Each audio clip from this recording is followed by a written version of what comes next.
Adif i govern espanyol. Ja n'hi ha prou de menystenir l'estació de tren de Manlleu. 384 usuàries diàries i 0 inversions previstes. Volem una estació digna. Fa anys que l'estació ens cau a trossos i ni l'Estat ni el govern de la Generalitat tenen pensat posar-hi remei.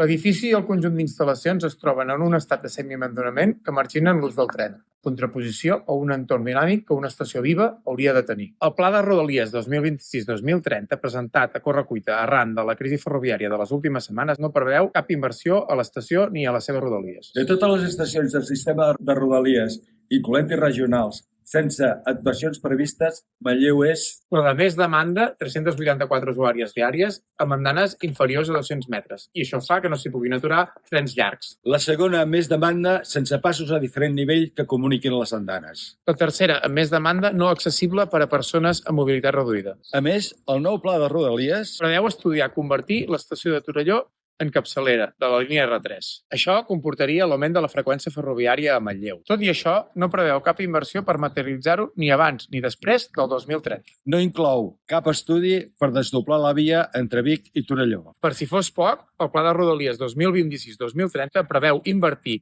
14,52 milions d'euros en l'estació de Rodalies al circuit automobilístic de Catalunya a Montmeló. Aquesta nova parada de la R3, de retruc, farà que tardem més temps en anar i tornar de Barcelona. Ja veiem quines són les prioritats. Ja n'hi ha prou. Els greuges de DIP i del govern espanyol a la nostra ciutat i a la classe treballadora són indignants. Fa massa anys que la mobilitat quotidiana de les classes populars no és una prioritat per a les institucions. Cal posar-hi remei. Exigim, ni més ni menys, l'estació que Manlleu mereix, digna, accessible i funcional.